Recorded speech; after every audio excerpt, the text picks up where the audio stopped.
Hi everyone, today we're going to be learning how to make Filipino Christmas lanterns. This is a Filipino Christmas lantern, also called a parol. Traditionally, we put this up at Christmas time as an outside or indoor decoration. Here's a list of supplies that you need to make this lantern.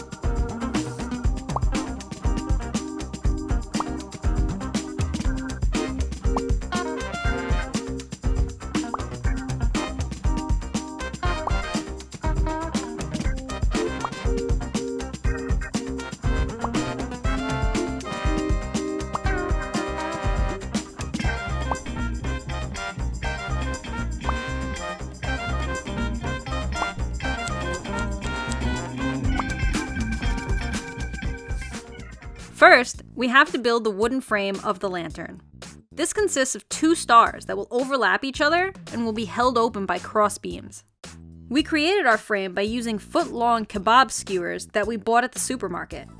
We attached them using a hot glue gun with Gorilla Glue sticks. You want to attach the pointy ends to each other so that the corners don't stab you. We attach the tips overlapping a little less than 1 inch. This ensures that there will be some bend to the structure. Remember to be patient when gluing these. You need to make the initial attachment and keep them pressed together until it dries. Then glue around and above the meeting points to reinforce the attachment. Make sure all your now elongated sticks are the same size by measuring their lengths against ones you've already made. You will end up using 10 skewers to create 5 elongated sticks for each star. So 20 skewers total, equaling 10 elongated sticks. Then let them dry. Then you will start attaching the points of the star together and using rubber bands. It helps to arrange the sticks into the star pattern just so you can see where to attach the points.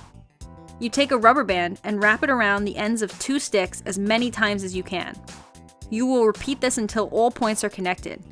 Then you can make sure the star is in the shape you want it. Next, you need to make sure the frame will stay in place. You can do this in a variety of ways. We tried using hot glue first, but it wouldn't stay.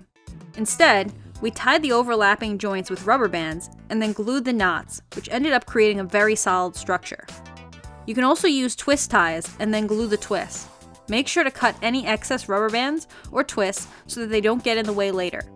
Next, we're going to build the second star that makes up the frame. Make it as identical to the first as possible. Once you have both stars completed, lay them on top of each other.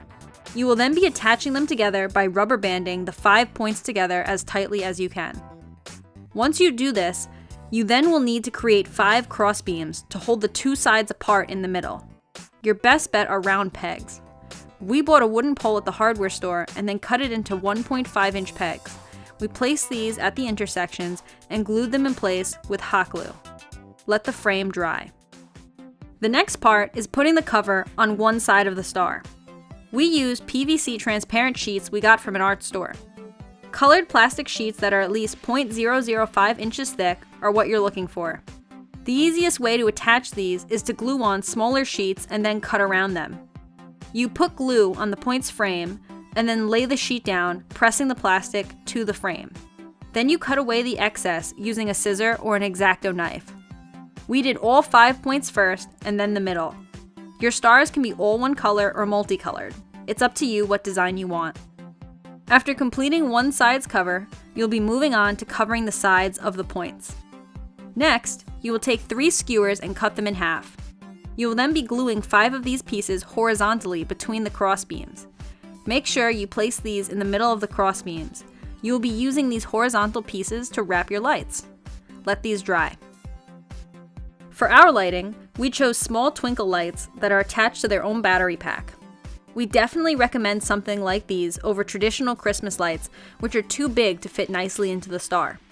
We then wove the lights throughout the star, securing it in some areas with hot glue. Make sure you test your lights before placing them in the lantern.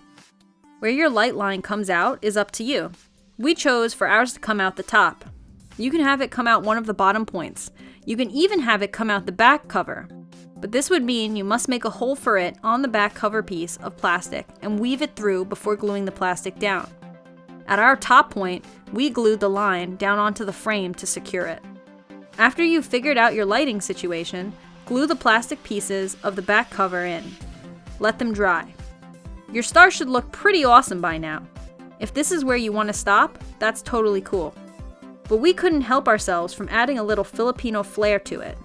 We used a 96-inch length of gold garland to border the star and glued it into place. Many people also hang small decorations from the two bottom tips of the star, such as more garland or an ornament. Our last decoration was a ribbon border. These ribbons were about 1 centimeter in width. You can use different colors or the same colors. You lay down a strip of hot glue, I did about 5 inches at a time, and then place the ribbon down on the glue, creating straight line borders. I followed the frame of the sticks of our borders, but you can also just do a ribbon border around the points. And that's it, you have a Filipino Christmas lantern. Make sure you test it and its durability before hanging it up around the house. We hope your Christmas lanterns came out awesome and that you didn't burn yourselves too badly on the hot glue gun. If you like this video, please be sure to check out our other how-tos.